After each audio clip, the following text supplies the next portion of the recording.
સાથે હું છું કોમલ। સમાચારની શરૂઆત કરીએ તો દિલ્હીમાં ગૃહમંત્રી અમિત શાહની બેઠકનું આયોજન કરવામાં આવ્યું છે, ત્યારે ગુપ્તચર અધિકારીઓ બેઠકમાં સામેલ છે।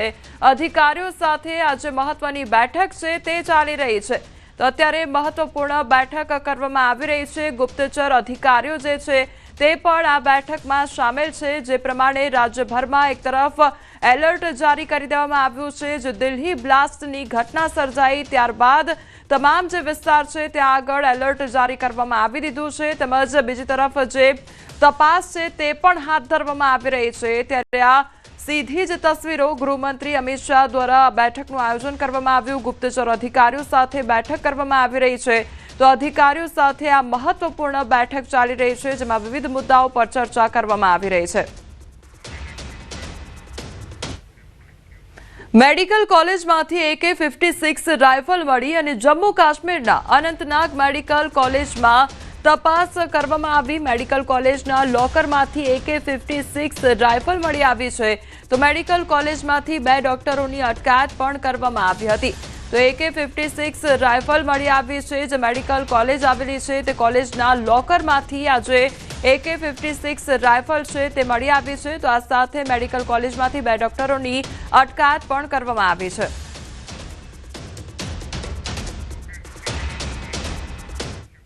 દિલ્હી વિસ્ફોટ કેસમાં તપાસ તેજ થઈ ગઈ છે। વિવિધ એજન્સીઓ દ્વારા સઘન તપાસ ચાલી રહી છે।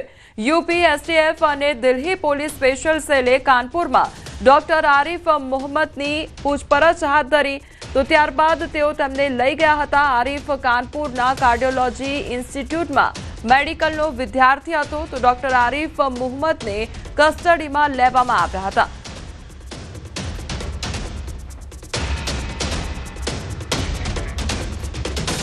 દિલ્હી બ્લાસ્ટ કેસ બાદ અનંતનાગ જિલ્લામાંથી વધુ એકની અટકાયત કરવામાં આવી છે। પોલીસે પૂછપરછ માટે ડોક્ટર મુઝફ્ફર અહેમદની અટકાયત કરી છે, તો સાથે જ કાઉન્ટર ઇન્ટેલિજન્સ કાશ્મીરે 13 સ્થળોએ દરોડા પાડ્યા છે। CID વિંગ સાથે સંયુક્ત રીતે અનેક સ્થળોએ દરોડા પાડવામાં આવ્યા છે। આ દરોડા દિલ્હી બ્લાસ્ટ કેસની ચાલી રહેલી તપાસનો એક ભાગ છે। તો સૂત્રોના જણાવ્યા અનુસાર સુરક્ષા એજન્સીઓએ ડોક્ટર ઉમર અને ડોક્ટર મુઝમ્મિલની ડાયરીઓ પણ જપ્ત કરી છે। આ ડાયરીઓ અલ-ફલાહ યુનિવર્સિટી કેમ્પસની અંદર ડોક્ટર ઉમરના રૂમ નંબર 4 અને મુઝમ્મિલના રૂમ નંબર 13 માંથી મળી આવી હતી। તો અલ-ફલાહ યુનિવર્સિટીથી માત્ર 500 મીટર દૂર ધોજમાં વિસ્ફોટકો પણ મળી આવ્યા હતા।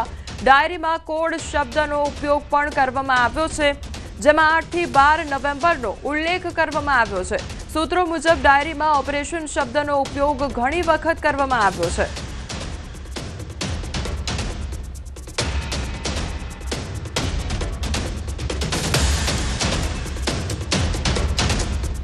તો દિલ્હી બ્લાસ્ટને લઈને તપાસ હાથ ધરવામાં આવી છે, ત્યારે દિલ્હી બ્લાસ્ટ કેસ બાદ વધુ એક ડોક્ટરની અટકાયત કરવામાં આવી છે, તો બીજી તરફ જે ડાયરી છે તે પણ બરામદ કરવામાં આવી છે। તો ડાયરીમાં ઓપરેશન શબ્દનો ઉલ્લેખ સૌથી વધારે થયો છે, તે પ્રકારનું પણ જે અપડેટ છે તે સામે આવી રહ્યું છે। આ સાથે ડાયરીમાં 8 થી 12 નવેમ્બરનો ઉલ્લેખ પણ કરવામાં આવ્યો છે। દિલ્હી બ્લાસ્ટને લઈ સૌથી મોટા સમાચાર સામે આવી રહ્યા છે। આતંકી ઉમરને લઈ મોટા સમાચાર સામે આવી રહ્યા છે। આતંકી ઉમરના વધુ એક CCTV ફૂટેજ સામે આવ્યા છે। આસિફ અલી રોડ પર આ જે આતંકી ઉમર છે તે દેખાયો હતો। વધુ એક આ CCTV ફૂટેજ સામે આવ્યા છે, જે આતંકી ઉમર છે તેના આ CCTV ફૂટેજ સામે આવ્યા છે। તો આસિફ અલી રોડ પર આ જે આતંકી ઉમર છે તે દેખાયો હતો।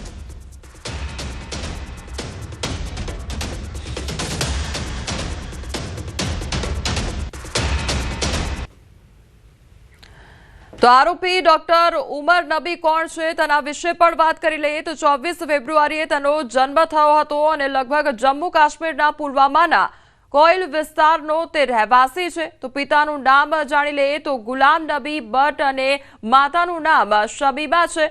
તો 24 ફેબ્રુઆરી 1989માં જે ડોક્ટર ઉમર છે તેનો જન્મ થયો હતો અને હવે તેનું મોત નીપજ્યું છે। આજે આખી બ્લાસ્ટની ઘટના સર્જાઈ હતી, ત્યારબાદ તેનું મોત નીપજ્યું છે અને તે અંગેના CCTV ફૂટેજ જે સામે આવ્યા છે કે જ્યાં આસિફ અલી રોડ પર પણ તે દેખાયો હતો। દિલ્હીમાં 10 નવેમ્બરે થયેલા ભયાનક બ્લાસ્ટના વધુ એક સીસીટીવી ફૂટેજ સામે આવ્યા છે. લાલ કિલ્લાની બહાર થયેલા વિસ્ફોટના ક્લોઝ સીસીટીવી ફૂટેજ સામે આવ્યા છે. સીસીટીવીમાં જોઈ શકાય છે કે અનેક વાહનોના ચીથડા ઉડી ગયા હતા. બ્લાસ્ટ બાદ આસપાસના વાહનો પણ ઝપેટમાં આવી ગયા હતા. તો તે અંગેના પણ આ સીસીટીવી ફૂટેજ સામે આવ્યા છે કે જ્યાં લાલ કિલ્લા પાસે જે આખો બ્લાસ્ટ સર્જાયો હતો તેના ક્લોઝ સીસીટીવી ફૂટેજ સામે આવ્યા છે કે એક અચાનક જ ગાડીમાં જે બ્લાસ્ટ થાય છે તેના કારણે જાણે આગની જ્વાળા જોવા મળતી હોય તે પ્રકારના દ્રશ્યો જોવા મળી રહ્યા છે. તો આસપાસના જે વાહનો ત્યાંથી પસાર થઈ રહ્યા હતા તેના પણ ચીથડા ઉડી જાય છે. દિલ્હી બ્લાસ્ટ મામલે હવે મોડાસામાં પણ તપાસ હાથ ધરવામાં આવી રહી છે. 3 મહિના પહેલા એક આતંકી મોડાસાથી ઝડપાયો હતો. 3 મહિના પહેલા અલ-કાયદાનો આતંકીને એટીએસે ઉઠાવ્યો હતો. તો મોડાસા શહેરમાં એલસીબી અને એસઓજીની તપાસ હાથ ધરવામાં આવી રહી છે. છેલ્લા 2 દિવસમાં વિવિધ વિસ્તારમાં કડક ચેકિંગ પણ હાથ ધરવામાં આવ્યું. ભૂતકાળમાં સિમી સંગઠનના સંપર્ક મામલે પણ પોલીસ હવે સક્રિય થઈ છે. તો મોડાસા ખાતે પણ સઘન ચેકિંગ હાથ ધરવામાં આવ્યું છે. તો છેલ્લા 2 દિવસમાં જે આખો વિસ્તાર છે ત્યાં આગળ કડક તપાસ પણ કરવામાં આવી રહી છે. જે દિલ્હી બ્લાસ્ટની ઘટના સર્જાઈ ત્યારબાદથી તપાસ હાથ ધરવામાં આવી છે.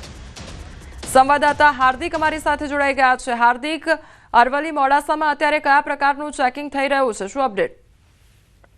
ચોક્કસથી જે પ્રકારે દિલ્હીમાં બ્લાસ્ટ થયો લાલ કિલ્લા પાસે, ત્યારબાદ જે તપાસ એજન્સીઓ છે ખૂબ સક્રિય જોવા મળી રહી છે. ખાસ કરીને જે આંતરરાજ્ય બોર્ડર પર આવેલો અરવલ્લી જિલ્લો છે અને અરવલ્લી જિલ્લાનું જે મોડાસા શહેર છે, જ્યાં 3 મહિના અગાઉ જ અલ-કાયદાનો એક આતંકી સૈફુલ્લા કુરેશી ઝડપાયો હતો. જે યુવક હતો તેની ધરપકડ ગુજરાત એટીએસે કરી હતી અને ત્યારબાદ પણ જે શંકાના દાયરા ઉપર પોલીસ દ્વારા આજે વિસ્તારમાં જે જિલ્લા એલસીબી પોલીસ છે, એસઓજી પોલીસ છે, તેમના દ્વારા છેલ્લા 2 દિવસમાં તમામ જે વિસ્તારો છે ત્યાં સર્ચ ઓપરેશન હાથ ધરી અને તપાસ કરવામાં આવી રહી છે. ભૂતકાળમાં રહેલા સિમી સંગઠનના કેટલાક કાર્યકર્તાઓ છે તેમના સંપર્કોને લઈને પણ પોલીસ દ્વારા પૂછપરછ કરવામાં આવી હતી કેટલાક લોકો સાથે. અને સાથે પોલીસ દ્વારા ખૂબ ગંભીરતાથી લઈ, કારણ કે આંતરરાજ્ય રાજસ્થાનને